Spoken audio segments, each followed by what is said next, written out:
धन्य धन्य सद्गुरु सुखदाओ, महिमा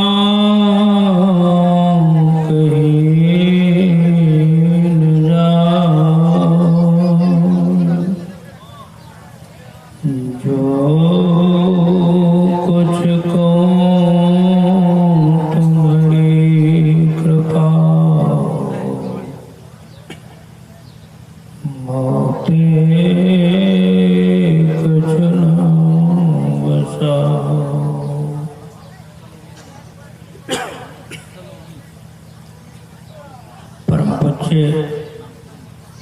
परमाराध्य श्री सद्गुरु महाराज की पावन श्री चरणों में साष्टांग सादर समर्पित है। मंचस्थ पूज्यपाद बाबा के श्री चरणों में कोटि से नमन। मंचासीन वंदनीय साधु समाज, हमारे अखिल राष्ट्रीय संत मत सत्संग महासभा के अध्यक्ष विद्वान इंजीनियर श्री अरविंद बाबू, उपस्थित समागत समादरणीय संघ प्रेमी सदात्माओं, परमादरणीय माताओं, भक्तिमती बहनों, आप सबों को मैं हार्दिक नमन करते हुए निवेदन करता हूँ कि एक बार उच्च स्वर में सद्गुरु महाराज के लिए घोष करें। बोलिए श्री सद्गुरु महाराज की जय। हम आपका सौभाग्य है इस झारखंडीय प्रांतीय के 22वां वार्षिक अधिवेशन में पूज्यपाद बाबा जैसे महान आचार्य के समक्ष बैठ करके इस संत मत के सत्संग के ज्ञान से अपने आप को लाभान्वित करा रहे हैं। हम आपको यह भी विदित है कि यहाँ 2 दिवसीय कार्यक्रम है, जिस कार्यक्रम का एक प्रथम सत्र प्रातः वेला का कार्यक्रम है,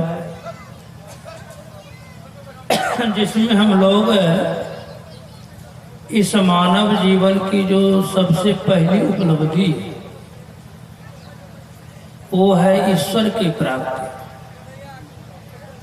ईश्वर की प्राप्ति के लिए ही परमात्मा ने यह मानव शरीर दिया है। इसके बारे में पाठ की कड़ी में वेद मंत्र से, उपनिषद के ऋचा से, परम संत कबीर साहब की वाणी और परमाराध्य सद्गुरु महाराज के अमृतमयी वाणी में श्रवण कर रहे थे कि तत्वतः ईश्वर है कैसा, इस बात की जानकारी होनी चाहिए। उस ईश्वर को कैसे समझाया जा सकता है, कैसे बताया जा सकता है। एक बार की बात है, एक महात्मा जाए मंच पर प्रवचन करने के लिए। आप जैसे श्रोताओं से उन्होंने पूछा, क्या आप लोग ईश्वर को जानते हैं? सबों ने कहा नहीं जानते, बस महात्मा जी मन से उतर के चले। लोग सोचने लगे प्रवचन करने के लिए क्या हो गया, उठ के चले गए निवास पर। कहा बाबा आप तो प्रवचन करने के लिए गए थे, क्यों उतर करके चले आए? हमने पूछा कि आप लोग परमात्मा को जानते, तो आप लोग बोले नहीं जानते। जब आप जानते ही नहीं है, मैं कितनों बताऊंगा तो आप जान सकिएगा, इसलिए हम उतर के चले। समस्या खड़ी हो। फिर निवेदन करके मंच पर लाए और सब लोग विचार किए। हो सकता है इस बार भी पूछेंगे तो क्या कहना है। इस बार तो बोले कि हम नहीं जानते हैं, आज बार पूछेंगे हम लोग कहेंगे जानते हैं, तब तो बताएंगे ना। फिर आए मंच पर, फिर पूछते कि आप लोग ईश्वर को जानते हैं? कहाँ जानते हैं? फिर महात्मा जी मन से उतर के चलते। तब क्या हो गया भाई? फिर गए निवेदन किए कि महाराज पहली बार तो हम लोग बोले नहीं जानते हैं, तो आप बोले कि जब जानते नहीं तो कितनों बताऊंगा नहीं जान सकेंगे, इसलिए हम चल दिए। इस बार तो हम लोग बोले कि जानते हैं, का इसीलिए तो हम उतर के चल दिए कि जब आप जानबे करते हैं तो फिर कहने की क्या जरूरत है, इसीलिए चल दिए। बड़ी समस्या खड़ी हो गई। फिर लोगों ने निवेदन किया, मंच पर लाया। फिर वो लोग विचार करते हैं कि हाँ में भी नहीं या ना में भी नहीं। यदि इस बार पूछेंगे तो हम लोग ऐसा करेंगे, आधा बोलेंगे हाँ, आधा बोलेंगे ना, तब तो पड़ेगा, फिर में तब तो बताएगा। फिर आए मंच पर वही बात हुई, क्या आप लोग ईश्वर को जानते हैं? तो आधा लोग बोले हाँ जानते हैं, आधा लोग बोले नहीं जानते। फिर उतर के चल, तब क्या हो गया? कहा महाराज आप उतर के चलते क्या हुआ? कहा क्या हुआ? आधा आप लोग बोले कि हम जानते हैं, आधा बोले नहीं जानते हैं। तो जो नहीं जानते आप लोग सब एक के गाँव समाज क्षेत्र के लोगों के पास जाइएगा, बता देंगे तो हमारी क्या जरूरत है, इसीलिए हम चलते।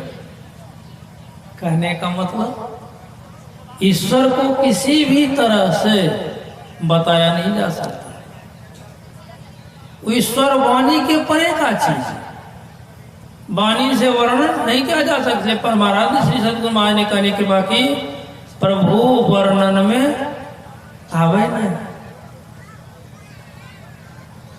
फिर भी जितने संत महापुरुष सृष्टि में आए, सबों ने किसी न किसी रूप में परमात्मा को बताने का प्रयास किया। जैसे गुरु नानक देव जी महाराज की वाणी को लीजिए, वो क्या बताते हैं? अलग, अपार, अगम, अगोचर। कबीर साहब के पद को लीजिए, वो क्या बताते हैं? स्वरूप अखंडित, व्यापी चैतन्य चैतन्य, ऊंचे नीचे आगे पीछे दाहिने बाएं अनन्य, बढ़ाते बड़ा छोड़ते छोटा, में ही ते सब लेखा, सबके मध्य निरंतर साईं दृष्टि दृष्टि से देखा। गुरु महाराज की वाणी को लिए गुरु महाराज क्या कहते हैं? प्रभु अकथ अनाम अनामय स्वामी गोगुण प्रकृति परे। वो परमात्मा कहने से बाहर, अनाम उनका कोई नाम, अकवा कहता कबीर साहब। अनामय मतलब रोग रहित, परमात्मा में कोई रोग शोक नहीं। गोगुण प्रकृति परे, गो मतलब इंद्रिय, गुण मतलब तमोगुण रजोगुण सतोगुण, इससे भी परे है परमात्मा। इसी को गीता में कहा गया है क्षर, अक्षर और परमाक्षर। क्षर जिसका नाश होता है, अक्षर जिसका नाश नहीं होता है, और दोनों के परे जापद संत धरे, जो गुरु महाराज बता रहे, उसी की पूजा संत महात्मा लोग किए, उसी से कल्याण होता है। अनंत पारा सार के सारा, जा भजी जीव तरे। और किसी का भजन करने से उद्धार नहीं होगा। जो अनंत है, इसका कहीं अंत ही नहीं, जो सबके पार में है, उसी को जानने के लिए कहते हैं ईश्वर को जान बंदे, अब मालिक तेरा वही है। आश्चर्य की बात है, दुख की बात है कि हम लोग अपने मालिक को ही नहीं जानते। हम लोगों का मालिक है परमात्मा, उसको जानिए। तो जानना दो तरह से होता, वैचारिक रूप से और तात्विक रूप से। एक बार गए हम ऋषिकेश, इच्छा हुई महेश जोगी के आश्रम देखने के लिए, 84 गुफा। वहां जब गए तो वहां जो सन्यासी लोग थे, साधु लोग थे, तो उन लोगों से मैंने पूछा कि क्या आप महेश जोगी को देखे हैं? कहा नहीं बाबा, वो तो विदेश में रहते हैं, हम लोग केवल नाम सुनते हैं, उसका आश्रम में रहते हैं, देख लीजिए। वही हालत तो हम लोगों की। ईश्वर का नाम ही सुनते लेकिन देखे तो नहीं है, प्रत्यक्ष तो नहीं हुआ है। जब तक प्रत्यक्षीकरण नहीं होगा तो परम कल्याण मिलेगा। इसी का प्रचार संत महात्मा लोग सृष्टि का आदि काल से करते चले आए। और जब तक सृष्टि रहेगी तब तक ये कार्यक्रम चलते रहेगा।